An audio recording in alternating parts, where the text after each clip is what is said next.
That says Oh, this week. I'll That's say it. I 5. thought- I didn't even see it. Yeah, I'll go ahead and go. I'll go with 5. What do you got there, Dan? Yeah, I'll go with gosh, I don't know, 4 to 7. But I think Seattle's just gonna have to keep the ball on the ground as much as they can to keep Geno from getting killed. Yeah, he has best to get that run game going. What about you there, Kurt? I think we get about 7, 6 or 7, and it's going to be mostly in the second half because of the fact that they're going to have to start throwing the ball, because they're going to start getting behind, they're going to have to throw the ball. And right. I think our offense will start scoring, and once they get behind, they'll have to start throwing the ball in the second half. Let's do a bold statement. Bold. I'm going to make a bold statement. Lions pick off Geno 3 times in this game. What's a bold statement for you, Dan? Ooh, bold. Houston 19 sacks in the first quarter. Shut the hell up. 19 sacks in the first quarter. Sound like my man Maniac Tim over there. We're gonna he might get them all in the first play. Who knows? Yeah. Bold prediction for you there, yeah, man. We drop 50 plus on them. That's bold. that's a 50 burger right there. What do you got there, Kurt? Gibbs touchdown pass. Oh, there you go. Okay. Bold prediction. Jahmyr Gibbs has 100 yards receiving. He has 70 on the ground and 1 touchdown and through the air and on the ground. Ooh, I love that. I'd love that. We need to see some Gibbs out there. Question: if a team beats the Jets, do they get an asterisk too? Absolutely. You know what? You know what? The Bills, they lost. They get an asterisk and a half. Loss. Yeah. They get an asterisk and a half for that loss. Like, I mean, it's not like the Jets defense is just absolutely outstanding. One of the best defense I've ever seen in my entire life. But yeah, you know, automatic asterisk, whatever. I can't even say the word. Y'all know asterisk. Mike is right. 36 sacks this week. Sacks to the face, man. Let's go. 36. What's the record for most sacks in a game ever? I mean, we'll be beating that, surely. Is it? I know. 7 for an individual, I think. For an individual, 7. Good God, that's a lot. I think for a team had to be like 11 or 15 or something like that. Somewhere. What team got 10 before? I remember it was not that long ago. On us, it was. It was a lot. I think it was the. I thought it was Jay Cutler. It was in the Jets game or in a Giants game. I remember him. The Vikings on Matthew Stafford one year. It was ridiculous, man. It was like, yeah, it was bad. I remember Jay Cutler. I don't know what New York team, but man, he got like nailed one game. Like it was like 10 times. I was like, oh my God. In which Chicago Bears offensive line is still garbage. Years of garbage, man. Jeez. Get it figured out over there. It's old school, man. Most sacks. I can't. You can't say that. That wasn't even a stat back then. Hashtag Branch get another pick 6. Do you think he gets another pick 6? I'll say no on that one. It's hard to do that. Who on offense besides Goff will have the biggest impact? Ooh. Laporta. I'll go St. Brown. You got Laporta. What do you got there, man? And then Kurt. I think they unleash Gibbs this week. I think this is where we see the touches scream up, and I think he's in the pass game and the run game. Gibbs will be the guy this week. It'll be Gibbs. I'm saying Gibbs. I'm saying Gibbs too. I agree with you, Ant-Man. I'm thinking that too. I want to see this kid, man. He has. What did Chris Cutler say? He said you can hear it. There's like they're changing gears, like when he runs. It's like you can like hear the speed on the field. So, one thing I like about him, he's not a typical speed guy where he kind of just he runs out of bounds or he'll bounce off some tackles. He'll make some guys miss. Whether he had like 6 broken tackles in the week 1. That's ridiculous. Like I like the way he plays physical. Like he knocked a couple linebackers to the ground. He's shoving guys, and he's a physical runner for his size. Who thinks Gibbs wins Offensive Rookie of the Year and Branch wins Defensive Rookie of the Year? it's going to be difficult to do both of them. I think it's possible for Gibbs to get it. I love Branch. The Jets did it last year. Yeah, they did. It is possible. You're 100%. They Jets did it last year with Garrett Wilson and Sauce Gardner. Who thinks that Dan Campbell wins Coach of the Year? Oh, I take that. I'm gonna take that. I think he wins Coach of the Year. Take that. I'm taking that one right there. Yeah, I got him being Coach of the Year too, for sure. If they'd have made the playoffs last year, he would have beat Dable.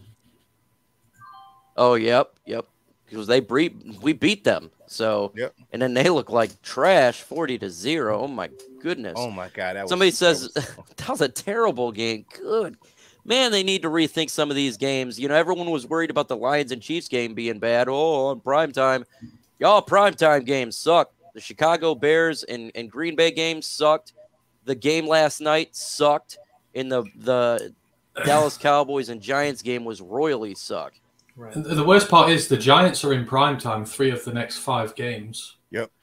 And it's just like, oh my God, just flex the Bears in. Flex. You can't even flex them. It's too early. You can't even flex them out of the spots because it's too early in the season. So terrible. Like, golly, man. But I think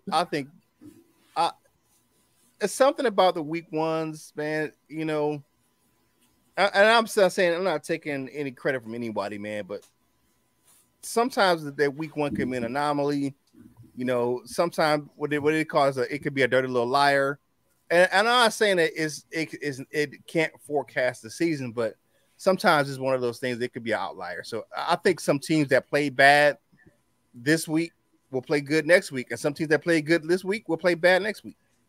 I kind of agree with you, but if you see a trend like the Lions won right at the end of last year and we keep winning, the Giants, they lost the playoff game and they get freaking beat royally down. I didn't believe they should have paid Daniel Jones. I didn't like it. No. I thought it was a terrible decision.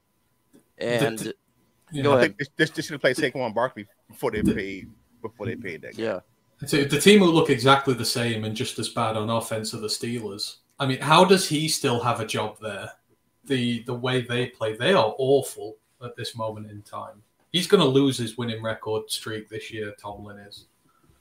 Someone says my take that will make Mike mad. This may trigger Mike, but Will Harris with the pick 6. If you got a pick 6, I'm not going to be triggered about that at all. I'd be doing a backflip. I don't hate the guy, but I hate his play on the field. Like that's it. Like if Tim Boyle were to come out and be like the God Emperor quarterback, if he was played for the Lions, great. But if Will Harris comes out and plays great. But it hasn't done it yet. Whereas if he slips on his arse again while looking after DK Metcalf and Metcalf walks into the end zone for a touchdown, that would be the thing that would trigger everybody. Like last year. I ain't gonna lie. If dude got a pick 6, I'll do a backflip for him. I'd be happy. Like we're winning. When I saw him come in the game when Brian Branch went out with cramps, I was like, "Oh hell!" Tracy Walker. What I was thinking is, why Tracy Walker getting in there? Yeah, I would have moved Tracy Walker I would have moved Gardner Johnson down and put Tracy Walker on the back end with Kirby Joseph. That would have been my move. That's my thing. So what does it mean about Tracy Walker? Because you're right. That Will Harris came in. I'm like, Tracy's not coming in. I will tell you this. I think they're being cautious with him. But, he's back, but I think they're still kind of playing that, we don't want to put too much on him too soon. Right. And to be honest with you, CJ Gardner-Johnson's just been outplaying him in a safety position. It just is what it is. CJ Gardner-Johnson 100%. And between that and Brian Branch emergence, it just pushed Tracy Walker down the depth chart. And that's fine. I'm fine with CJ, Kirby, and Brian, but the Will Harris thing above him, that was like, what? No way. Yeah, I that was my thought. I'm not a big way. I don't know who loves who he's been hobnobbing with somebody. He got secrets. He got a sex tape. He got something on somebody to stay on his roster, man. Because I don't know what he's doing to stay on his roster, man. Because now he makes good plays every now and then. He's that one guy on your job that does just enough not to get fired, and he's that one guy that's like he does something like brings donuts and like he makes the boss happy every now and then. Oh, good job. He doesn't piss everybody. He may piss off his coworkers, but he doesn't piss off the management enough to get fired. So I think that's the guy who Will Harris is. I mean, us fans, we like, because we see the big plays he gives up. Now he does do some small things, but some of the things when he makes a mistake, he makes a mistake. I seen here in the comment section that Dan Campbell needs to get better at play calling. Someone here, Dan's coaching. He's got to get better. I got something to notice here. You notice that Dan kind of changed how people coach on play calling now on fourth down, because you're seeing a lot of people go for on fourth and short now. And we're talking at our own ends. We've seen it again multiple times. So he's starting to be a trendsetter here. You're starting to see other teams do it. Now, I'm not saying it's the best decisions ever, but a trend is being done, and that's led by our own head coach. Which week do we talk about the NFL draft? This year's NFL draft. For me, it's week 4. It has nothing to do with the Detroit Lions schedule. That's when I started. But if you're talking about the Lions, talking about like who we would like to get, mine will be when the season is completely over for the Detroit Lions. But I'm going to start talking prospects week 4. Ant-Man's been doing it because they do the college podcast, so he's been doing it year round. Kurt, what about you? You're a beat writer. Yeah, I won't start until toward the last half of the last quarter of the season. So we're looking at that November, December timeframe. That's when I'll start looking at prospects. What about you, Dan? When do you start talking about prospects? Starting probably getting around week, 12 or so in the season. Latter part, probably have a pretty good idea where teams are going to place out, whether you're in a playoff push or not. So you can start getting a good idea or a better idea about who's going to be realistically where for each team. Yeah, I just like to talk about the prospects. It's regardless of where they go to, I think it's good that people know it. So that's why I start week 4. Think early the wise. Goff is overrated. That may be the first time I've ever heard that in my entire life. All I hear about Jared Goff is he's trash. I don't think he's overrated. I don't think really anybody puts him at a pedestal. I mean, maybe there's some individuals, but you're not seeing like people say like this guy's all pro. Holy crap.